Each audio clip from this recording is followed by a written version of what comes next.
China gets up early to begin her day's routine. There's much to do.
This year, she has announced plans for a new long march to become a modern nation by the year 2000.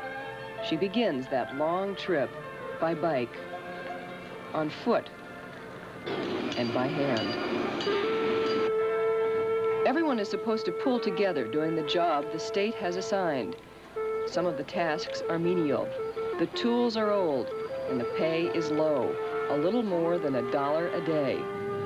But they seem to me to genuinely enjoy working for an entity larger than themselves, for the family, the commune, or the state. They will pool their resources, their money, their food, skills, and the land. That is the essence of this collectivist state. So each family will have enough, each commune or town will be self-sufficient, and the state will move forward. That's the plan. China's potential is enormous, because there are nearly 1 billion people waking up here this day.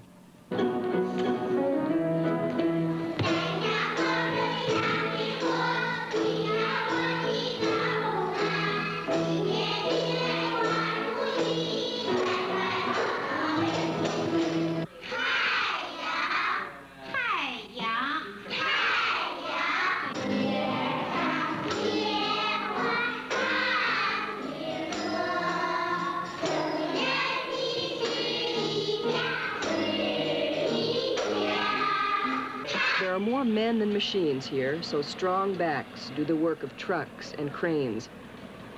These workers on an irrigation project are each pulling 1 ton of sand and rock 10 miles across town, day after day, for $1 a day.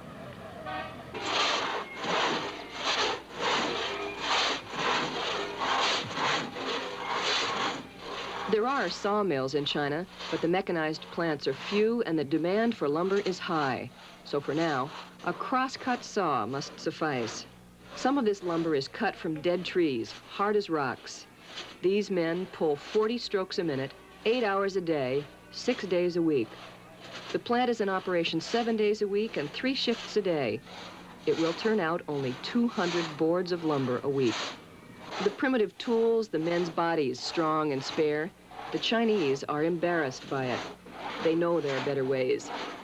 Sawmills may be modernized and the output increased, but some of the men will be put out of work. What then? It is a major concern.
This is Japan.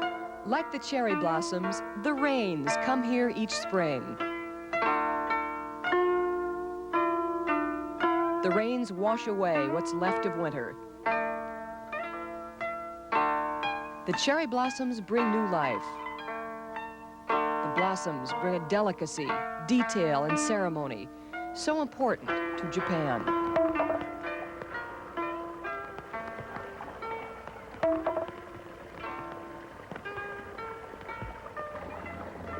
The pipe taps the rock, chasing away deer in the garden. How simple, how useful, how beautiful, and how Japanese.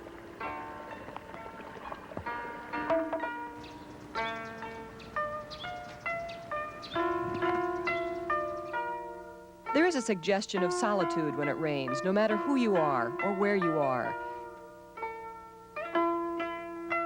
In Japan, such times lead to thoughts of tradition, samurai secrecy, and strength. Japan, as with all island nations, is a land apart, a land of many parts.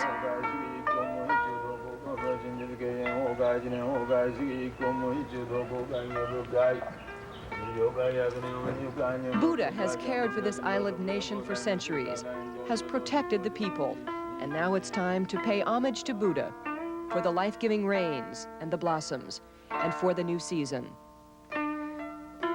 As the rain stops, as it will, and as the land gives rise to its full potential, as it must, as Japan moves into the summer of its life, its energetic, searching, and motivated populace will look as one eastward to the source of real and perceived power. It will look in hope, as it once did in fear.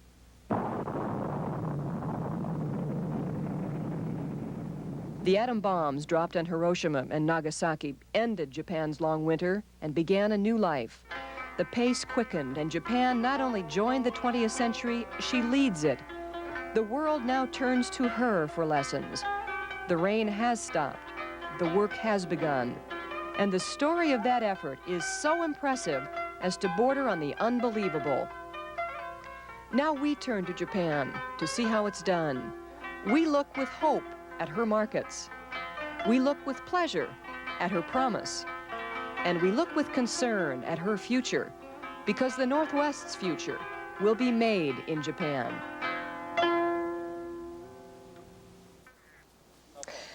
Good evening, or actually good afternoon. We are live. It is Nagoya, Japan, and it is noon on Saturday. We have come to Nagoya because it is the home of the old. This, behind us, is Nagoya Castle, built in the 1600s for the shogun Tokugawa, the first in a long line of ruling families in Japan. And we've come here to Nagoya because this is also home of the new. This is the fourth largest city in Japan, and it is the manufacturing headquarters in this country, home of textiles and ceramics.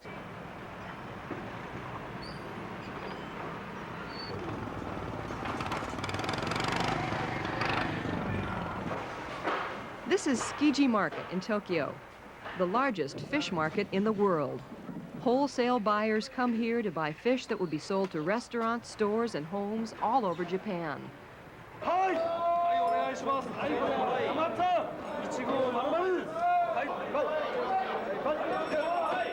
There are 117 million mouths to feed. The standard of living has risen, and they're demanding more fish. They want it fresh, and they want variety. They have a really big appetite for fish. Now, this is a phenomenon in Japan that will seem strange to us. Not the eating of fish so fresh it's still jumping, and not the whiskey bottles on the wall that are owned by customers. That's just good business. It keeps them coming back again. Notice anything strange about this scene? Almost all the people here are men. Many Japanese men, and the workforce is still mostly men, work 12 or more hours a day. Then they work over drinks and a long dinner. They say they lose face if they come home from a day at the office before 10. So the many all-male restaurants and bars. But this too is changing.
This is the China I visited in 1979. Closed to the West for so long, I was the first foreigner many had ever seen. It was a backward country which suffered from years of war, famine, and the treachery of the Cultural Revolution. The rest of the world modernized, China struggled. China today is exploding with change. Cars replace hand carts faster than roads can be built. A new 6-lane freeway, put up in just 1 year, is already clogged with traffic. Incomes have increased dramatically, and products are available from everywhere. The Colonel's Fried Chicken store here is his most profitable in the world. Gone are Mao suits. High fashion is here, as hip as Hong Kong, as pricey as Paris. This is Beijing's Silk Road. Once filled with Chinese designs, now the very latest in Western fashions are preferred. This is the newest style. Technology has replaced tradition, and money replaces Mao. In 1979, Tiananmen Square was the center of China's political life. At Democracy Wall, you could read letters and newspapers announcing cultural change.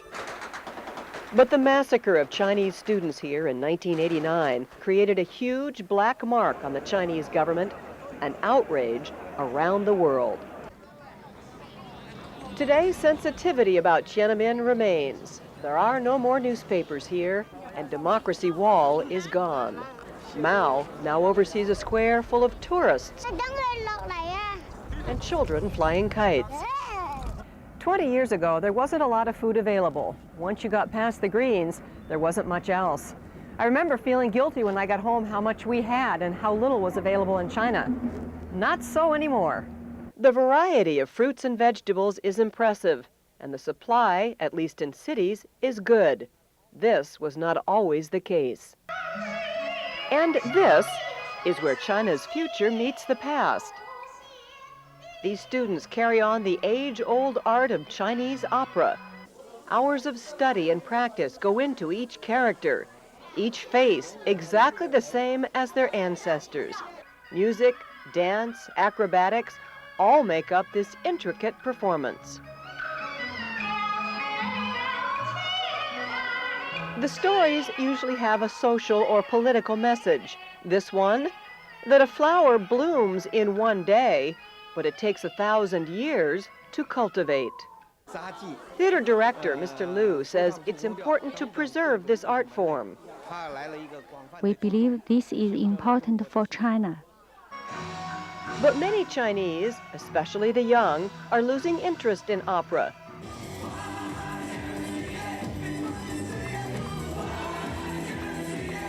It is Western music and Western culture that interests the young people most. Discos are everywhere. Young people enjoy their newfound freedom and many new choices.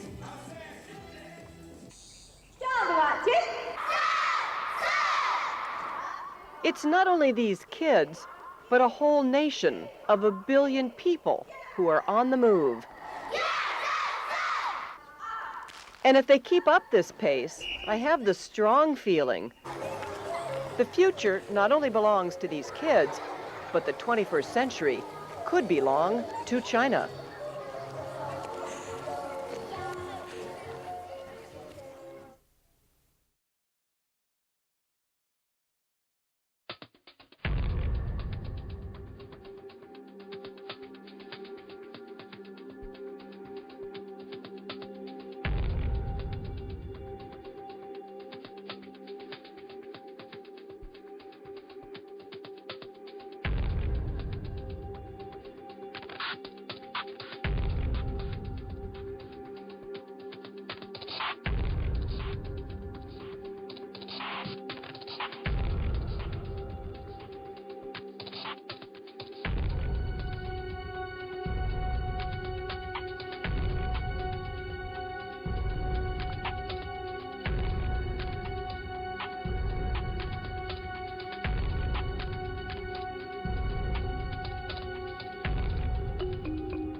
Princess Diana, the most photographed woman in the world, is gone forever. Now what people wanted to see most was Diana's boys. Prince William, 15, the boy who would be king, and his younger brother Harry, soon to be just 13 years old, facing the world now without their best protector. And I got all tearful, I couldn't say anything. And seeing Princess William and Harry, the British people got today what they wanted to see most, the living legacy. We asked, what are your thoughts when you saw the boys this morning? Well, it hurt me, that's what's done, because I lost my mum 13 years ago, and I'm just getting over the shock of her now, my mum. Really feel sad for them. You know, two young boys growing up without a mother. And, but I think the nation is behind them. Most people seem optimistic that given the way their mother raised them, they are ready to face the future.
It's hard to imagine a continent more exotic than Africa. The landscape is breathtaking. The animals alluring. And the people are stunning. Just beyond the beauty, though, are medical horrors unfolding daily. People are dying by the millions from malaria, in childbirth, and especially from AIDS. This tragedy wouldn't be tolerated in the US or Europe, but now, after years of neglect, the world spotlight is slowly shifting, due in no small part to the Northwest's most famous couple. Some people are surprised when they find out that the top priority for the foundation is health, because, you know, to me that comes before, you know, having a computer or having a phone, is to have kids who lead a healthy life.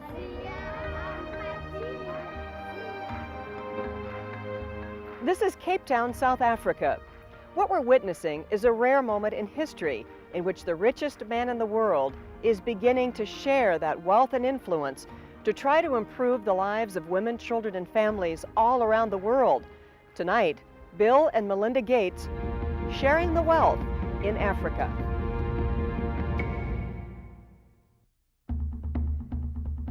Ghana to the Gambia to South Africa, just some of the places targeted for help by the Gates Foundation. A race against disease and time with millions of lives in the balance, and repercussions that echo back here in the Northwest.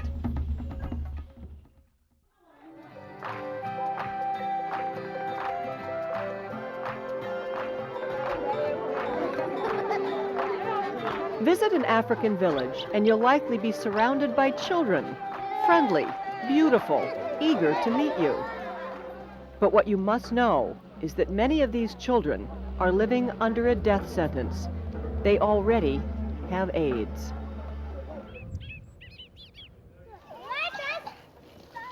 This convent in Cape Town is one of the few homes there are for children with AIDS. Most of them are abandoned and left homeless. No one is willing to take these doomed children into their homes. It's estimated that within 10 years, there will be 40 million orphans, just like these, roaming the streets and towns of sub-Saharan Africa, orphaned by AIDS. The sheer scope of AIDS in Africa is almost unimaginable. It's estimated 1 in 5 people in Africa has AIDS.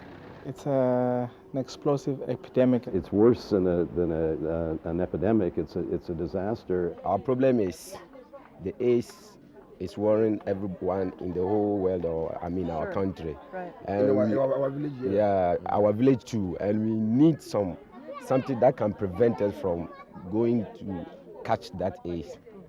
This is Durban, South Africa. It looks like it could be a Northwest port city, but what we need to understand here is how different AIDS is in Africa than it is in the U.S. Nearly 1/3 of all women who are tested for AIDS are found to be positive. And half of all the children who are admitted to some hospitals, no matter what they're admitted for, are testing positive for AIDS. There's no avoiding this reality. Next to the hospital is the mortuary. And next to the mortuaries are the coffin makers, doing a brisk business because so many people are dying. The AIDS virus is different in Africa than in the U.S. In Africa, it affects more women than men. It affects very young girls, teens, and the victims die younger. Women in their early 20s, I don't believe that. men in their early 30s. And the disease is fueled by the tradition of polygamy. One of my uncles has 6 wives with about 21 children. 15 years back, I was advising him against it. He said, no, my farms are big, I can take care of them. The idea of polygamy, it's an African issue. And I think most African communities are open about it. It is not something that I believe would be stopped over the next coming years, but it is something that I think can be controlled by responsible behavior. Many men, especially those working away from home in the mines, are infected by prostitutes and then bring the disease home to their wives. And what makes it so tough to stop the spread is that few people will even talk about AIDS. Victoria, who lives in a Cape Town shanty, is typical. Women don't like to talk about AIDS, do they? I don't have AIDS. Right. But even women who do don't feel comfortable talking about it, do they? No. What we've seen tonight is how Bill and Melinda Gates are just beginning to share the wealth. It's good they're young. They have extensive resources and are taking a long view because the problems are many and complex. But the unexpected consequences of their shining a light is that others too may be persuaded to help. In Africa, for King 5 News, I'm Jean Anderson.